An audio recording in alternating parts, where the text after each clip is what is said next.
commercial sex acts for money. Thomas Green is accused of pretending to start relationships with the women, then controlling their lives.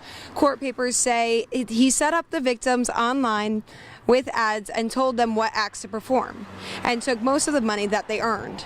Some victims told police that he used threats, fear, and even violence to keep them working. Investigators say Quindell Bauer and Christopher Williams were also involved.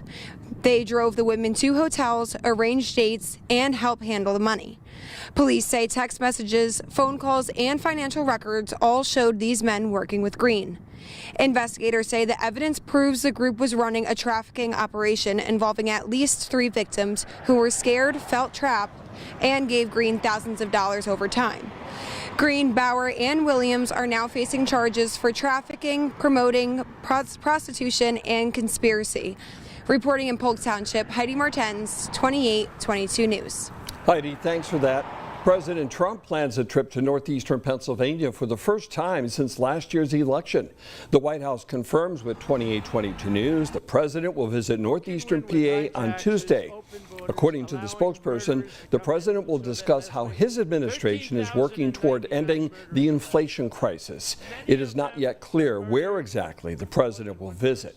A northeastern Pennsylvania travel agent is headed to prison for ripping off customers. 70-year-old Eileen Miner was sentenced Wednesday to up to 5 years behind bars after pleading guilty to nearly 3 dozen felony counts. The West Pittston woman took thousands of dollars from customers of her agency, Thompson Tours, but never delivered on those trips. Miner must also serve probation and do community service.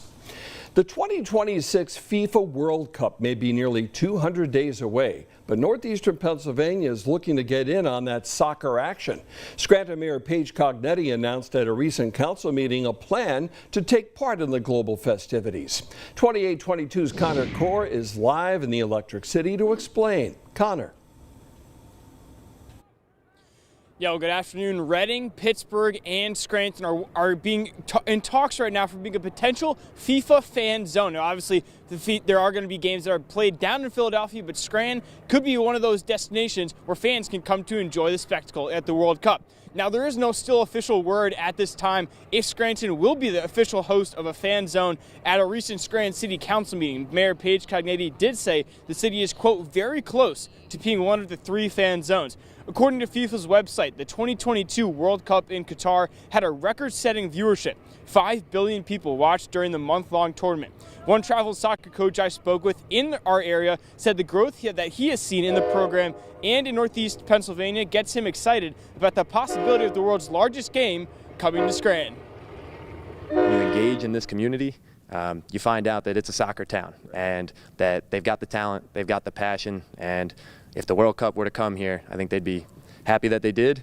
And I think the turnout for kids of every age, every level, you know, as fans, as players, would just explode, and it would be really great for the area.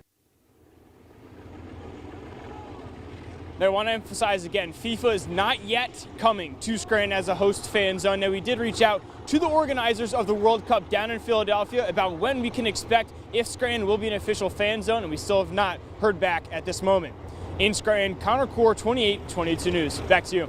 A growing sport, and Scranton sure wants to be part of that scene. Thank you, Connor. A problem-plagued road in Wilkes-Barre is closed once again. The city shut down part of Horton Street today after reopening it for Thanksgiving. Horton Street is now closed between Church and Warren Streets through next week to replace a manhole. And Roosevelt Streets will also be closed. Residents will be able to come and go from their homes, and Church Street will be open for traffic to Geisinger South Hospital. It's that time of year again. Snow is on the ground, shoppers are gearing up for the holidays, and families are buying real Christmas trees again. But how do you properly maintain them and know you're getting a good buy? 2822's Joe Mason spoke with the tree salesman to get some advice. With the holiday season in full swing, many families are spending time together and carrying on traditions from years past. One common tradition people follow is picking out a natural Christmas tree each year. Pat Breyer and his wife and kids made the drive from Scranton to Clark Summit again this year to find an evergreen to bring everlasting memories. Growing up, I always had the natural tree and liked the way it looks, smells. For him, it's one less hassle